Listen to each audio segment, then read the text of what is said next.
Bonjour my friends, I'm Frankie and welcome to Club Foodie.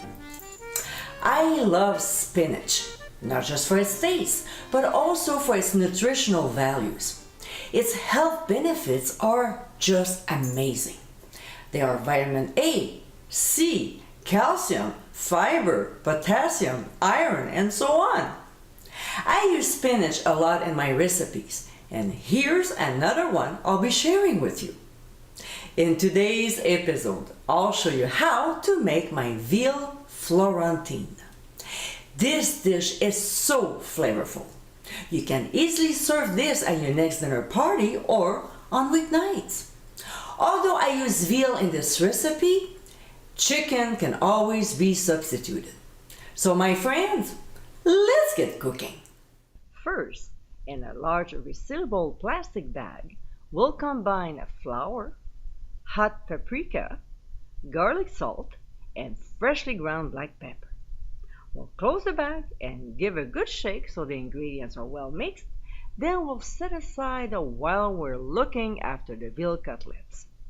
So we'll line 7 wrap on a cutting board and place a veal cutlet. Then we'll place another cling film over the meat.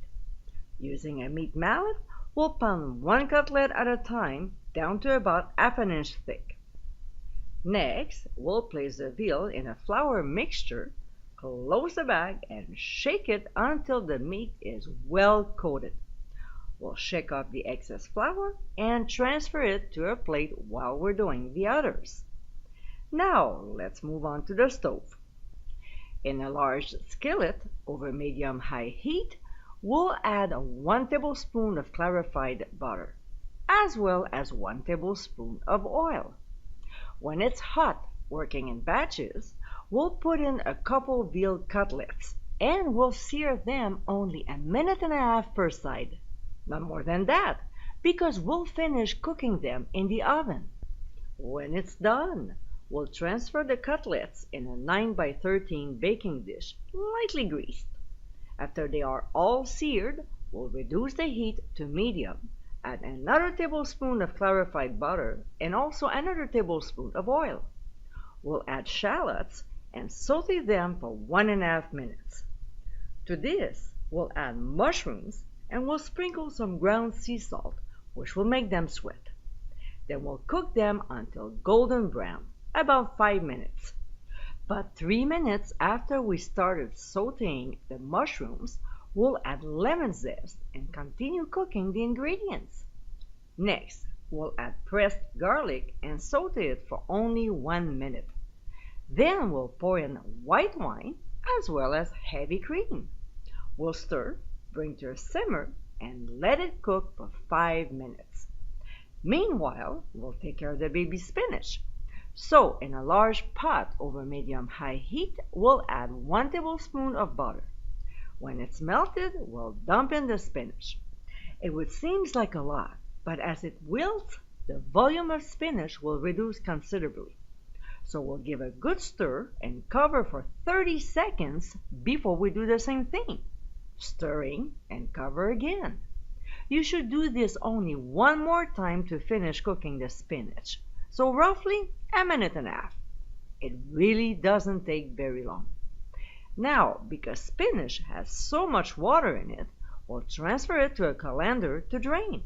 We sure don't want to have the dish taste watery, right?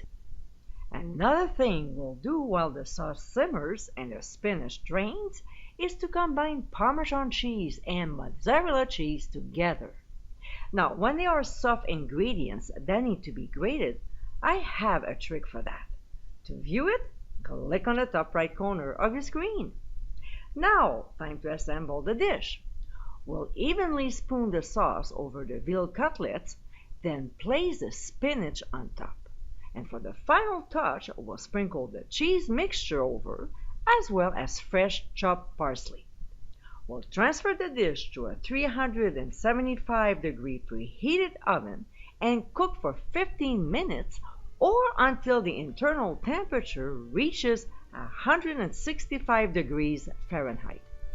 We'll serve the veal over spaghettini. And my friends, this is our Veal Florentine.